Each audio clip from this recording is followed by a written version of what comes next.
Di dataran tinggi Tibet Barat, pernah berdiri sebuah kerajaan besar bernama Guge. Kerajaan ini berkembang sekitar abad ke-10 hingga ke-17, menjadi pusat politik, agama, dan kebudayaan penting di wilayah Himalaya, sebagaimana dicatat dalam kronik Tibet dan laporan awal penjelajah Asia Tengah.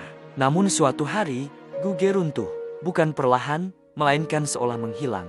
Ketika reruntuhan ibu kotanya ditemukan, kota itu masih utuh, istana berdiri, benteng masih kokoh, lukisan dinding dan manuskrip tersimpan di tempatnya. Namun tidak ada jasad manusia, tidak ada tanda pembantaian massal, tidak ada kuburan darurat, seolah seluruh penduduk pergi dalam waktu yang hampir bersamaan. Catatan Tibet kuno menyebut kejatuhan Guge terjadi sekitar abad ke-17, pada masa raja terakhirnya, dan dikaitkan dengan konflik politik dan agama. Namun di balik catatan resmi, muncul kisah-kisah lain. Naskah lokal dan legenda rakyat menyebut kedatangan pasukan dari langit. Digambarkan mengenakan zirah berkilau, datang dengan suara menggelegar, dan menimbulkan ketakutan besar.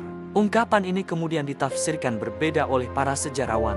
Sebagian menganggapnya metafora untuk pasukan asing dengan teknologi militer yang belum dikenal, kemungkinan pasukan Ladakh atau Kashmir yang didukung senjata api awal, sesuatu yang bagi masyarakat Guge terasa seperti kekuatan supranatural. Penelitian arkeologi modern, termasuk studi reruntuhan Saparang, menunjukkan bahwa Guge kemungkinan ditaklukkan secara cepat, lalu ditinggalkan karena kondisi geografis yang ekstrem dan perubahan jalur kekuasaan regional. Penduduknya diduga melarikan diri, dipindahkan, atau berasimilasi dengan kerajaan lain, tanpa meninggalkan jejak kematian massal. Namun ketiadaan jasad, keutuhan kota, dan kisah tentang pasukan dari langit membuat runtuhnya Guge tetap diselimuti misteri. Sejarawan seperti Giuseppe Tucci dan studi modern tentang Tibet Barat menyimpulkan bahwa Guge adalah contoh bagaimana sebuah kerajaan dapat lenyap bukan karena kehancuran total, melainkan karena perpaduan invasi cepat, perpindahan paksa, dan runtuhnya struktur kekuasaan. Kerajaan Guge runtuh,